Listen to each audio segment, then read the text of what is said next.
नमस्कार. आज आपण पाहणार आहोत नागपंचमीची कथा. नागपंचमी हा सण श्रावण महिन्यातील पहिलाच सण म्हणून साजरा करतात. आटपाट नगर होतं. तिथे एक गरीब शेतकरी कुटुंब राहत होतं. उदरनिर्वाहासाठी शेती स्वतःची पिकवत आणि पिकवून त्याच्यावर आपला उदरनिर्वाह करत असत. मग श्रावण महिना म्हणलं की पावसाची सरी झुरझुर चालू असते. मग माणसांनी पेरण्या करायचं ठरवले शेतकऱ्यांनी. मग त्याचा मुलगा आणि शेतकरी दोघेजण जातात पेरणी करण्यासाठी रानात. मग खूप दिवसापासून ती शेतजमीन पडीकच होती. म्हटलं यावर्षी पेरावं म्हणून शेतकरी आणि त्याचा मुलगा जातात आणि शेतामध्ये नांगरतात. त्या शेतात एक वारुळ होता. त्या वारुळामध्ये नागाचं कुटुंब राहत होतं. नागिन, तिची छोटी पिल्ले आणि नाग असं कुटुंब राहत होते. नागिन बाहेर जंगलात गेली असताना नाग आणि तिची छोटी छोटी पिल्ले तिथं होती. मग त्यांनी ती नांगरल्यानंतर शेतकऱ्याने त्याच्या मुलाने ती नांगरल्यानंतर शेतजमीन ती वारुळही निघून गेले आणि ते नाग आणि त्याची पिल्ले ही दोन्हीही मरून गेली. मग नागिन संध्याकाळी माघारी परतल्यानंतर बघते तर शेतकऱ्याने आणि त्याच्या मुलाने सर्व त्यांचं कुटुंब उद्ध्वस्त केलं. मग तिनं आता विचार केला की आपण ह्यांचा सूड घ्यायचा आणि ह्यांचा बदला घ्यायचा. मग ती शेतकऱ्याचं कुटुंब शोधून काढते. शोधून काढल्यानंतर ती प्रत्येकाला दंश करून प्रत्येकाला मारून टाकते. मग त्या शेतकऱ्याची एक मुलगी राहिलेली असते. ती लग्न होऊन तिच्या सासरी गेलेली असते.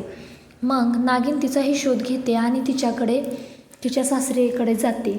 मग तिला चावायच्या ह्याच हेतूने जात असते. मग एके दिवशी काय होतं, ती गेली असता ती मुलगी नागपंचमी म्हणजे श्रावणातल्या पंचमीला ती नागांची पूजा करत असते. तिच्या सासरी सगळे करत असतात. त्यांना दूध ठेवत होते, लाह्या देत होते, चंदन ठेवलेले होते आणि नागोबाची पूजा करत होत्या नागांची.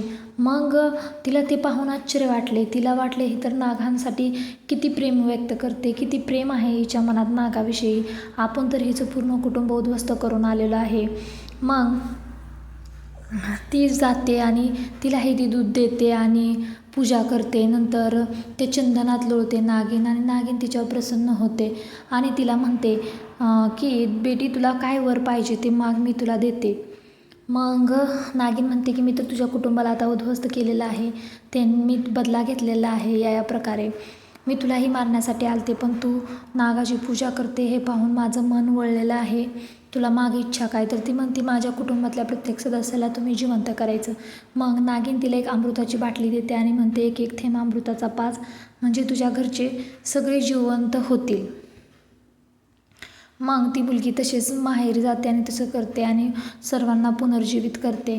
मग सर्वजण तिला विचारतात आम्हाला काय झालं आणि आम्ही असे का झालं.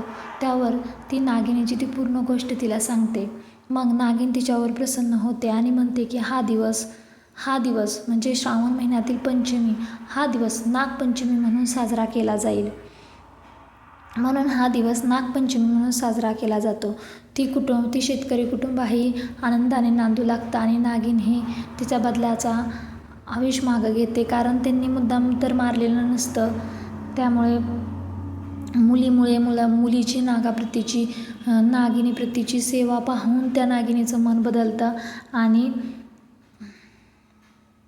मुलगी त्या नागिनीला दूध प्यायला देते आणि नागिन तिच्या प्रसन्न होऊन तिला आशीर्वाद देते आणि अमर होण्याचं वचन देते आणि सांगते जी कोणी नागपंचमीला स्त्री माझं व्रत करेल आणि उपवास करून दूध, लाह्या, शेंगदाणे ही जर नागोबाला कोणी अर्पण करेल तर मी तिची सदैव रक्षा करीन.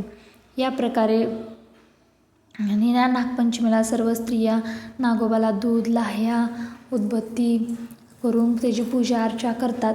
म्हणून नागपंचमी हा सण साजरा केला जातो. तुम्हाला ही गोष्ट कशी वाटली यावर कमेंट करून सांगा.